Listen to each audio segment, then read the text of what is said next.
El marxismo ha hecho mucho daño a la Iglesia y a la humanidad. No digo que solamente haya hecho daño, porque todo tiene siempre algo positivo, excepto el demonio, que es el mal puro.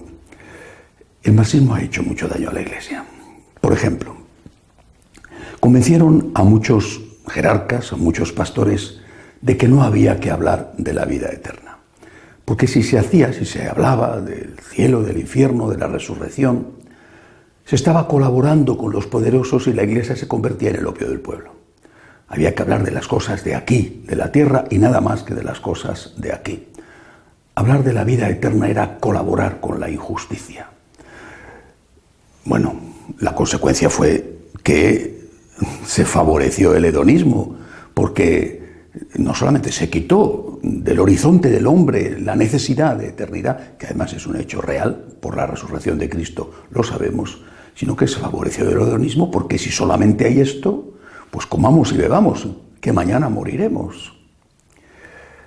Después lograron contagiar a muchos en Latinoamérica, haciéndoles creer que el uso de la violencia, de la llamada violencia revolucionaria, era el único camino para acabar con las injusticias y desigualdades crónicas en el continente. Fue la teología de la liberación, impregnada por el marxismo, la que condenó Juan Pablo II y el cardenal Ratzinger, y la que de alguna manera justificó no solamente las guerrillas revolucionarias violentas en varios de los países latinoamericanos, sino también los atentados terroristas en algunos países de Europa. La violencia tenía justificación moral. La violencia era buena cuando se ponía al servicio de la causa de esa liberación del oprimido, es decir, la base de la ideología marxista, que es la lucha de clases, que es inevitable, que es imprescindible para lograr la dictadura del proletariado, y una vez que se consiga la dictadura del proletariado, se llegará en un paso siguiente a el paraíso en la tierra, que es la sociedad sin clases. Pero mientras tanto, violencia y dictadura. Todo esto se cayó como un decorado falso de Hollywood, porque es lo que era. Se cayó cuando se puso al descubierto lo que había detrás del muro de Berlín. En 1989 cae el muro de Berlín, pero 2 años después, 1991, 8 de diciembre, y no es casualidad la fecha, se disuelve oficialmente la Unión Soviética. Los comunistas tenían que reciclarse y aprovecharon rápidamente la coyuntura. ¿Qué coyuntura había en ese momento? Estaba preparándose el 5º centenario de la llegada de los españoles a América, 1992. Había que aprovechar eso para meter de nuevo odio basándose en cosas que podían tener razón. Siempre han hecho lo mismo, basándose, por ejemplo, en la injusticia que había en la Rusia zarista. Octubre de 1917, llegaron al poder e instalaron su dictadura. Bueno, pues se reciclaron, entre otras formas de reciclarse, son grandes especialistas en eso, y lograron vender a una parte importante de la élite latinoamericana el odio a España. España se convirtió en la gran asesina del mundo. El odio a lo hispano, el odio a España, se difundió, repito, entre una parte importante de las élites latinoamericanas y, como consecuencia, también en una parte importante del pueblo. Después ese odio se trasladó fácilmente hacia lo que ellos querían, que era Estados Unidos. Estados Unidos, la gran depredadora de los recursos naturales de Latinoamérica, como sucesora de la gran depredadora anterior que había sido España. De esta forma, estaban golpeando a 2 de sus principales enemigos, Estados Unidos y la Iglesia Católica, porque claro, junto con la llegada, o sea, a través de los españoles, llegó también la religión católica. Bueno, esto es un pequeño repaso histórico, pero no es suficiente. Ya habían conseguido que no se hablara del cielo. Habían conseguido que se justificara la violencia. Tenían que atacar a la Iglesia en otro punto más. Un punto fundamental en nuestra fe, la misericordia. Pero ¿cómo atacar el concepto de misericordia cuando proclamamos ya desde el Antiguo Testamento que Dios es misericordia? Muy sencillo. Dijeron, como Dios es misericordia, Dios no condena a nadie. Dios no condena. Hay misericordia para todos y Dios no condena. ¿Cómo va a condenar un padre a un hijo? Si un padre no condena a su hijo, ¿cómo va a condenar Dios a un ser humano? Dios no condena. Como ya el concepto de cielo y de infierno estaba totalmente difuminado, cuando no desaparecido, no digo oficialmente, pero sí en la práctica, bueno, Dios no condena, porque es misericordioso. La misericordia ha barrido por completo el juicio, no hay condena.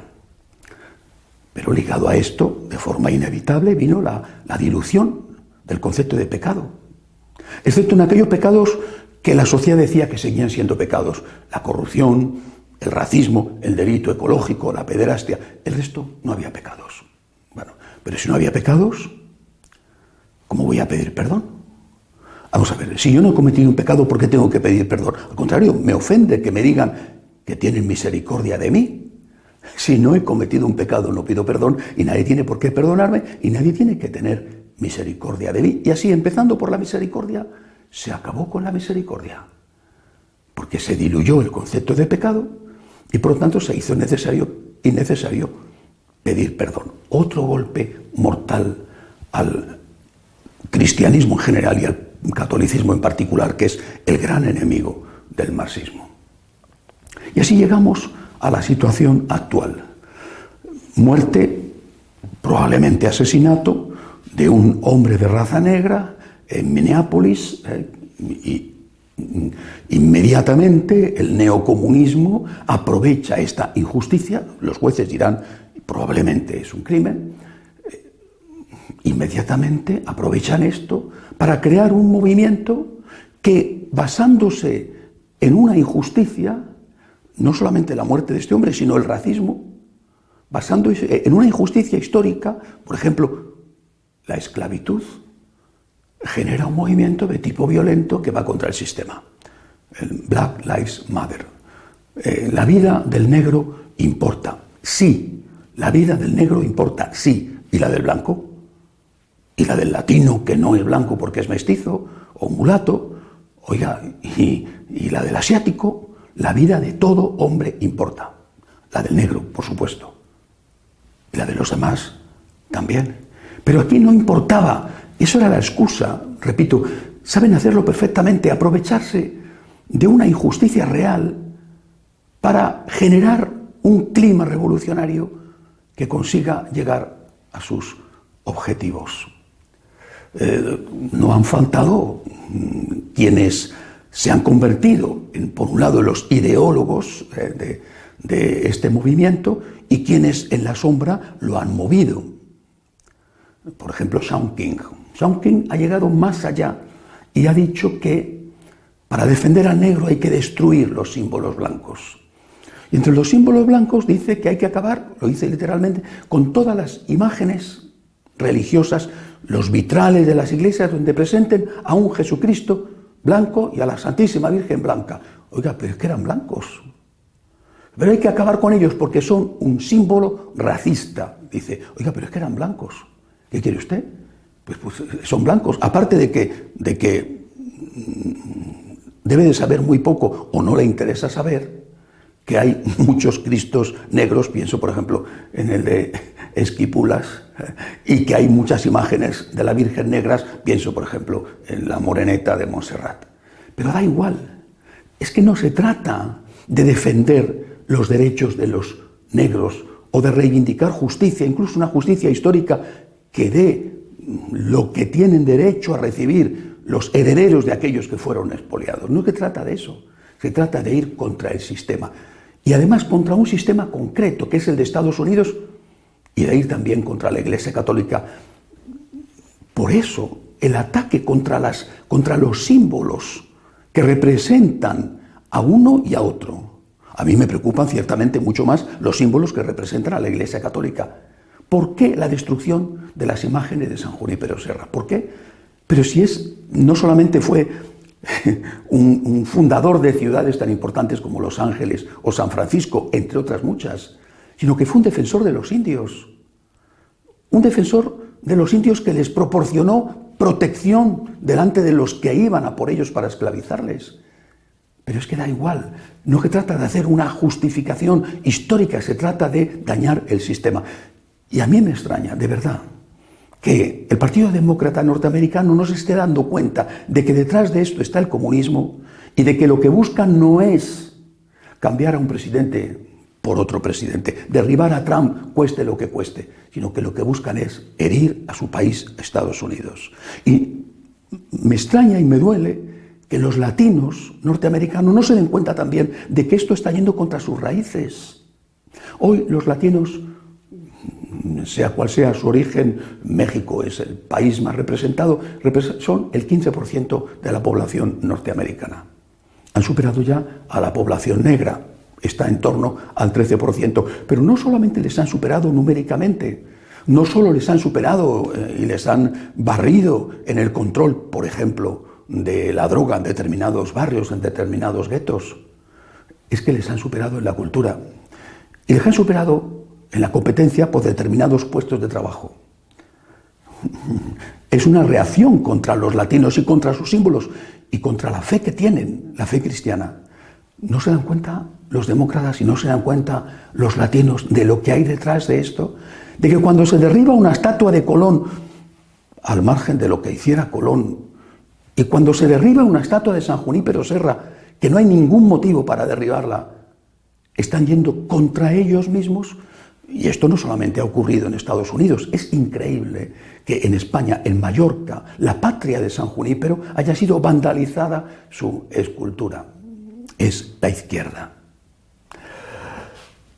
Bueno, ¿y cómo ha reaccionado la Iglesia ante todo esto? Ha reaccionado con una gran timidez. Quizá porque tenía miedo a que decir esto que estoy diciendo o condenar la manipulación violenta de un sentimiento justo de rechazo contra el racismo pudiera generar más agresión contra no solamente los símbolos católicos, sino contra los templos católicos. Quizá ha sido esa la causa. Pero yo he echado en falta algo fundamental, hablar del perdón. Recordar que fue San Juan Pablo II, cuando se pasó del segundo al tercer milenio en el 2020, en el año 2000, fue San Juan Pablo II el que pidió perdón por todos los pecados que la Iglesia había cometido en el milenio que terminaba. Y no solamente la jerarquía de la Iglesia, sino los laicos también. Y citó explícitamente la colaboración con la esclavitud y el racismo. Pedimos perdón y ofrecemos perdón. De eso es de lo que hay que hablar. En esta crisis, en esta terrible manipulación de delitos históricos para generar una violencia revolucionaria, en esta situación hay que hablar del perdón. Es imprescindible hablar del perdón, que se pide y que se da. ¿Pero por qué no se habla del perdón? Porque no se debe hablar del perdón. No se debe hablar del cielo. Y no se debe hablar del perdón. Porque perdón implica pecado. Pero si no hay pecado, pero si ha desaparecido el concepto de pecado, excepto en aquellas cosas que nos dicen que siguen siendo pecados y que van cambiando según las modas. Es imprescindible hablar del perdón. Solamente el perdón. El perdón, repito, que se pide y el perdón que se ofrece. Solamente el perdón sanará las heridas, porque solamente el perdón es de verdad curativo. Y eso es justamente lo que no les interesa a los enemigos de la Iglesia y a los enemigos de la humanidad. No les interesa el perdón, les interesa la violencia. Se apoyan en las injusticias que ciertamente existieron y existen, se apoyan en las injusticias para generar violencia, acabar con un sistema y acabar con la Iglesia Católica. Tenemos que hablar del perdón, lo mismo que tenemos que hablar del cielo. Tenemos que hablar de la resurrección. Y tenemos que decir que la violencia nunca tiene una justificación.